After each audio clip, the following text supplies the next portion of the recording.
Hello everyone, I am back. And I've got some work going on in the background. Had a little break, so I thought I'd show you what's been going on.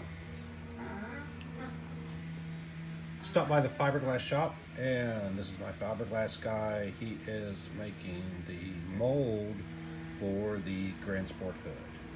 So there's a Grand Sport hood under there that was the gray gel coat. So he took it, cleaned it up, fixed some of the defects in it, and waxed it. Then that orange that you see is orange tooling gel coat. So it's a hard surface that you put on so that it'll be a hard, smooth surface on the inside of the mold surface. Then after you do that and it cures sufficiently, you put the fiberglass on top of that, which is what he's doing here. He'll put several layers of fiberglass on top of this, add some bracing, and when he's done, I will have a mold for a Grand Sport hood. From that mold, you take the mold off of the part, and then you wax the inside of the mold, and then you can make hoods from the mold. So that is the plan. Anyway, that's what's going on with that part of it. I checked on it today. See this opening right here? Well, that's where the vents go. The vents are slats of aluminum. I don't have a picture. I should, but I don't. Anyway, slats of aluminum there. And I'm going to, the ones that are there are just metal ones made out of aluminum, bent aluminum. I'm not impressed with them. I mean, they function, but this is what they look like. Nothing wrong with them. It's just not the look I want. I want, a relatively thin piece of aluminum. And then here's the ones. And they're stuck together. There we go. These are the other slats. And so these go into slots. They cut slots into the hood and slid that into slots and put screws in it, and I don't want to do that. So what I did was I took a 3D model and cut the section out of it where the slats are, and I'm going to make that into a separate assembly that's going to slide into those holes. Instead of having each of those individually mounted, this whole assembly will be bolted together, screwed together, whatever together, and then that will slide into the hood. So I took that and sectioned it into a 3D model. If you look at this, that's what you hear in the background is it is making this part. All right, so one of the things I had to do was get the scale correct, because I've got a 3D model, and when you get a 3D model, you have no clue if the scale is correct or not. So I took this and measured the hood itself, got the size of the opening, and then I have to decide how is all this going to slide in there. Well, the answer is I'm not sure, and I'm one of those, I just make something and then decide from that first one how I want it to be. So that's what I'm doing now. I am just making something. Now, I screwed up when I made the part. I forgot to turn on supports. Now, for those of you that have not done any 3D printing, what that is supports are cover the fact that you can't 3D print on thin air. So if you look at this, I'll pull this up a little bit. As it's printing, everything's fine until it gets to where these slats are. All right, the slats from the bottom are different lengths. Oops, I gotta be careful not to move things around too much. There we go. If all of these slats went down to the bottom, it would not be an issue, but they don't. They are stair-stepped. Let me go ahead and pull this the rest of the way up. There we go. And if you look at it, they're stair-stepped. Each one's taller than the others. So the issue is there's an air gap between here and between there. Well, when it tries to print across that air gap, it can't do it. There's nothing supporting this center area. So the 3D printer cannot print the center area. Now on this one, I went ahead and I realized it and I said, oh, let me turn on the supports. They call it helpers in this one, so I turn it on. There we go. Now it's going to print all of this extra stuff so that those slats that go across there are not dangling in thin air. Let me go to maybe X-ray view. There we go. All right, so this is what it is going to do. There's what it looks like from the side. Each one of those is this, roughly the same height, but because they come up here to follow the hood, they also come up at the bottom. So it would be trying to print this basically floating in thin air. The ends would be supported by this wall, but the middle section won't. So when I did it without the supports, it was going to take a little over a day, maybe 2 days, day and a half. I don't remember. I could look at the file because I named my files with the time. Adding supports doubles the time. It takes 3 days to print this with the supports. All right. Now I already have it going, so I can't stop it, or I could stop it, but I'm not going to. So let me go back to get this back in a normal view, layer view, and we'll knock this down. It's 554 layers to print that, 3D print that. We come down here, oh, let me turn off the helpers. And I come down here to where that first part, let me turn it around here, just is going to start hanging in thin air. Watch it. It's going, there it is, right there. So if you look over here, what is that? It's 45, maybe up to 48, doesn't matter, something like that. There it is. Yeah, 48. All right. So what's going to happen is everything's going to be fine until it hits that point, and then when it tries to print that part, this right here is just going to dangle. So that won't work. But part of the reason to do this is to see if I did scale it correctly from the 3D model to the actual part. So what I'm going to do is I'm going to stop the print when it gets to this point, take this ring and run it up to where the hood is and see if this ring will slide inside of that opening that we saw in the hood. Ideally, that will be the case. If not, then I need to scale it up or down or whatever it takes to make it fit correctly. So at that point, I'm going to have to kind of decide what I want to do. But this is my first step. So before I redesign the part, I wanted to know how it was going to fit. So now that we're talking about that, let's go over here and I'll show you what's going on. This is it printing. It's been printing for a couple of hours. I was worried because I didn't do the supports. It printed this thing over here.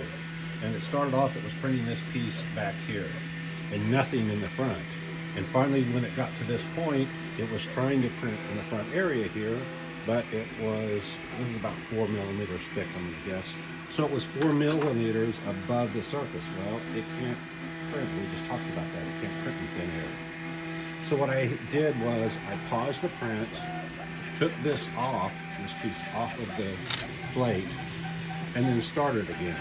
And sure enough, it tried to print over here, and then I adjusted, there's a thing called baby stepping, where I adjust the Z height, and I kept adjusting the Z height until it actually printed. So you can see I had to go up. By the time I did this several times, each time scraping it off, pausing it, scraping it off, until it finally started printing correctly. And it ended up being 5 millimeters by the time I got it fixed. So right now we're at 14.33 millimeters, but it's actually, 9 millimeters, roughly 9 millimeters, because I threw away the 5 millimeters between that effort and all of the efforts in between. So what I'm going to do is I'm going to let this thing print, and when it gets to that point right here, you can see that right there, and right there. When it gets to that point, it's going to try to print in thin air. When it does, I'll just stop it. But then I have a solid ring that I can take and see if it fits the hood. It just needs to be in the ballpark. Obviously, I'd like it to be perfect, but if it's not, that's fine. What I typically do is take the part there, measure it against what it's supposed to be, and then I scale this up or down in the X and Y direction, percentage-wise or dimension-wise, whichever, either one works pretty much the same. But I will change that and scale it to where it will fit correctly. So there's no point in printing the whole thing here, even if I had remembered the supports. There was no point in printing the whole thing unless I verified the dimensions are correct. So what I'll do is when I come back after I checked it, if it's right, well actually whether it's right or wrong, I'm going to start it from that point that it first started putting the bottom of that vent in place, and then I'm going to continue on from there. Speaking of which, I just realized, sometimes I'm slow. I can take one of these, let's see, this is number 5 on the driver's side. Okay, 1, 2, 3, 4, 5. Doesn't matter drivers or passengers, but if I'm thinking correctly, this thing, okay, so according to this thing is way off, unless it goes this way, which I don't think it does. Nope. All right, so that should be exactly inside of there.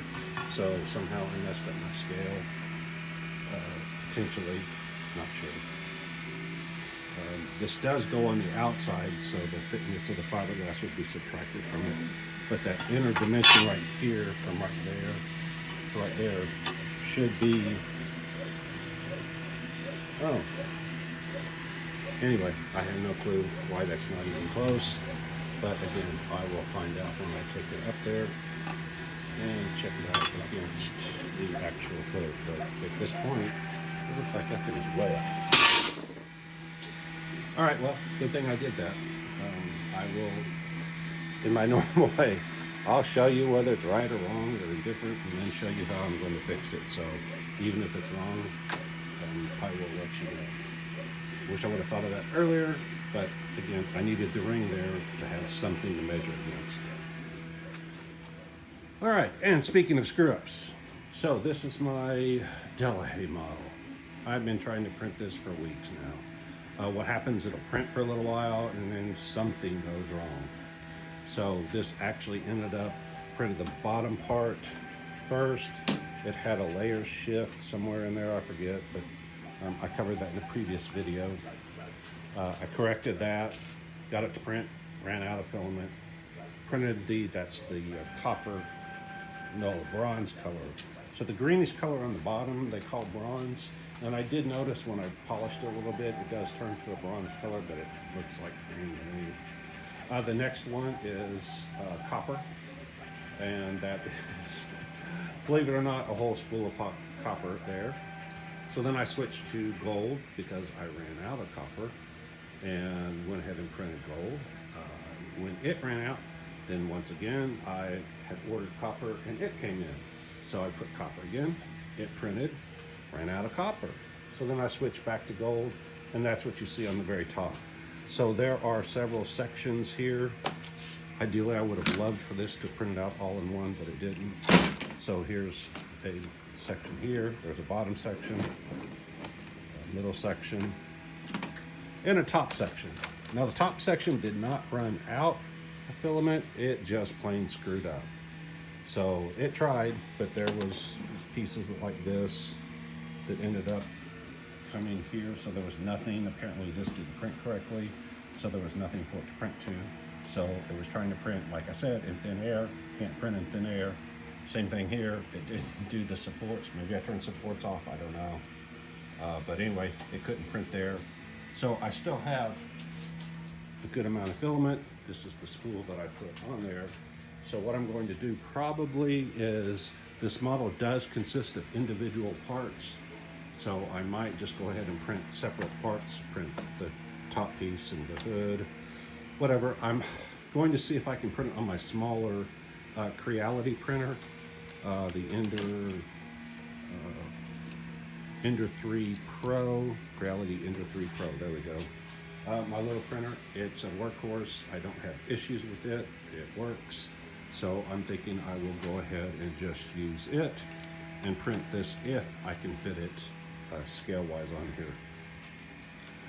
So that's what I'm going to do once this thing is at a point. I've been babysitting this because I really need this to print out so that I have that ring right there.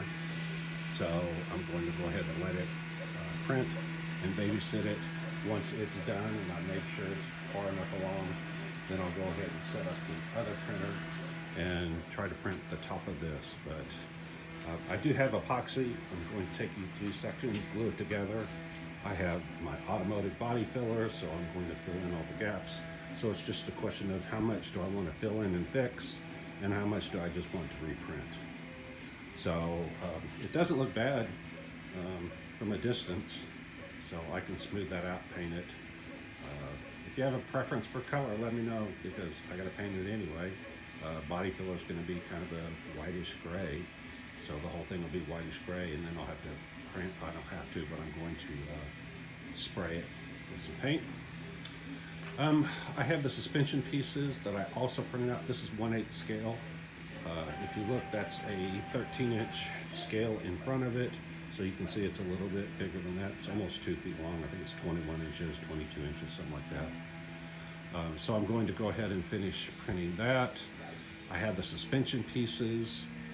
So this allows us to check the suspension pieces. I have the frame here, which is underneath his car. And so what we can do is we can mock up the suspension. What we're looking at is where are the wheels and tires going to fit relative to the fender line. So we will have to widen or narrow, probably narrow, the front section right here. Once we get the suspension, I'm using the suspension off of a C5 or C6 Corvette. And so once we get that dimension, then we'll adjust the center section to make the wheels and tires fit and fit within the fender. Now I am putting the wide fenders on my car. This is going to be my car. I believe these are the thin fenders. I'll have to check for sure, but I believe these are the narrower fenders. So the wider fenders come out, another amount. So I'll have to check and see. That may save me, but again, I don't know anything until I get some dimensions. All right, that's all I can think of. I've got has you up to date until, of course, this finishes printing.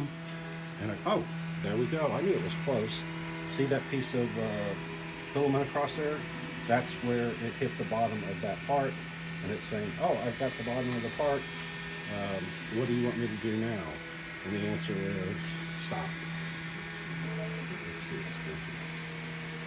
So what I can do is I can pause this where it's at now, and then I can pull this off, and I could continue it, but then I'm going to run into that problem that it has no support. So it would print this first one up to a certain point, and then it's going to screw up for the next one because the next one's a little bit higher. So I might as well just go ahead and stop it and then add the supports and start it again. So let me go ahead and do that. So I just come over here, and you can see here that I added my 5 millimeters, a little over 5 millimeters. So I hit this, make that go away. Part of me wants to pause it, but there's really no point in pausing it. If I pause it, I could continue again, but again, it's not going to help a whole lot because it's not going to be able to print that cross piece. So it would print taller over here, all the way around. The perimeter would be taller, but the center section is going to not print no matter what I do.